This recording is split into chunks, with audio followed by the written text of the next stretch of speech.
Hi everyone, my name is Elizabeth Janzen and I'm the flute professor at Texas A&M University-Kingsville. Thanks so much for joining me today for this basic etude study guide for this fall's 2020 ATSSB All-State Etudes. Today we're going to be looking at the Soussmann etude. And these study guides are really designed just to be an introduction to some of the basic tips and concepts that I have from my own practicing on the etudes. So we're going to take a look at three different challenges in the etude and discuss some of the ways that we can address those in our practicing in the next 5 minutes. So here's the etude. It's just an excerpt from the first page. And we're going to talk about three things, as I mentioned. The first is going to be the rhythm in the ornaments. And the second challenge that we're going to talk about is the staccato articulation, and that happens several times in this excerpt. And then the third challenge we're going to talk about is our low register. I'm going to move my face out of the way there. So let's take a look at the first one, the ornamental rhythm. I find that it's really helpful to plan ahead on the rhythm that you want to use in these ornaments, because otherwise they can easily just become a scramble. And because this etude is slower in pace, you want these ornaments to sound elegant and easy and be played with finesse. So understanding how they fit into the basic rhythm in the bar is really helpful. So what I did was I wrote out the rhythms for you in the way that I play them. And if you haven't listened to my performance of this etude yet, I really recommend that you go back to the YouTube channel or to my website, wherever you found this study guide, and have a listen after we go through these challenges, because I'll demonstrate each of these. The importance of understanding the rhythm here is you want to be able to differentiate the ornamental rhythm from the actual rhythm that's written out in the next bar, because he writes 16th notes in the next bar. So I think very specifically he's looking for 30-second notes on the and of the second beat for this turn or group of ornament notes. And again, because we're in a slow tempo, we're going to try and match that pacing when we do the ornament. Now, later, he has this ornament written in. And this is a little deceptive, because I think here too, even though he writes 16th notes, I think we should play these as 30-second notes. Because again, just like in the first example, in the following bar, he has a dotted quarter note, 16th notes, and quarter note.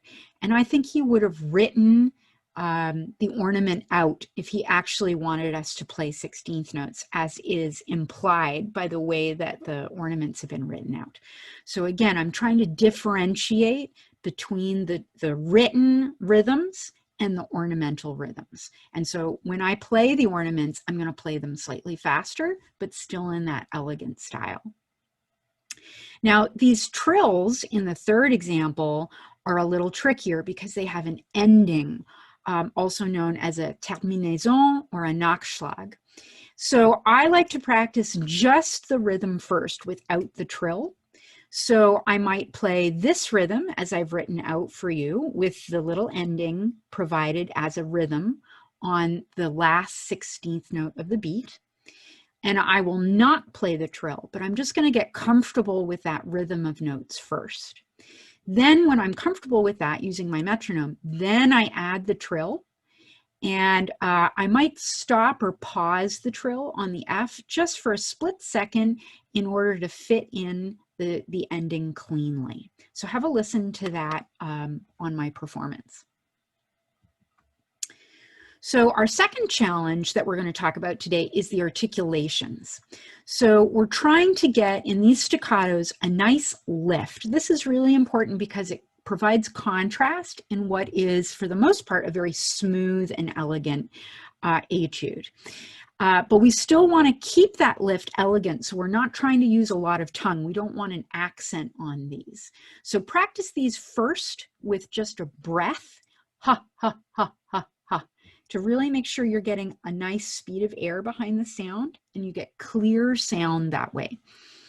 This is a great exercise, that huh articulation with no tongue, to add to your regular warm-up. You can practice your scales that way or arpeggios that way, and that's a great way to make sure that you have full air behind your tongue, and that way the tongue can do as little work as possible, which will ensure that you don't get too harsh a sound on those staccatos. On the 16th notes that happen later in the etude, I really recommend smoothing those articulations out a little bit more. These are faster, and if we try to give as much space in these 16th notes as we do up here in the dotted rhythms or in the triplets, then we're going to end up slowing down, and it's going to end up sounding very heavy. And we want to keep these light and moving.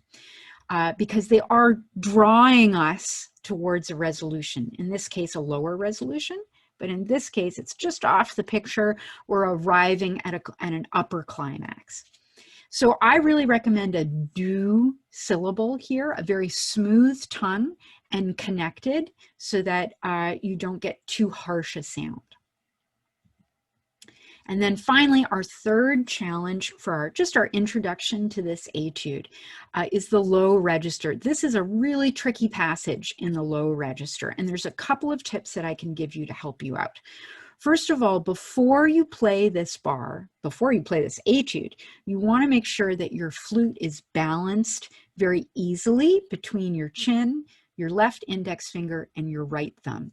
If your right hand fingers are gripping, or if you're relying too much on your pinky, your right pinky, to balance the instrument, you're going to constrict that finger because it's so busy holding on to the flute that it can't move freely. So you really want to check the balance points of your instrument. Again, that's your chin and the knuckle of your left index finger and your right thumb. And that will ensure that these fingers, and especially the pinky, stay relaxed and free to move around. Make sure that you're not pressing really hard on the pinky keys. So make sure you keep it bent and not locked or inverted like this. And if, despite all that, if you've checked all those things, one famous trick is you can use a little nose grease. So before you start the etude, just kind of rub your right pinky in the corner of your nose right here, not in your nose, but right at the side of your nose. Or I've also seen some professionals rub the corner of their eye. And what that does is it just lubricates the pinky a little bit. And that will allow it to slide a little bit more easily over the keys of the pinky. But again, only if you're keeping the pressure of the pinky as light as possible on those keys. So that gives you a good introduction to some of the first challenges that I noticed when I started practicing this etude. But if you found these helpful, or if you're ready for some more advanced discussion of additional challenges in the etude, then I hope that you'll either reach out to me, either on my website or at my email here at Texas A&M Kingsville. Or better yet, join us for our faculty all-state clinic, which is this September 12th. It's in about, well, from this video, it's in about 10 days. And you can register at the link below. So I really hope you'll join us. But please feel free to reach out to me if you have any questions or want to inquire about a virtual visit. Thanks. Bye.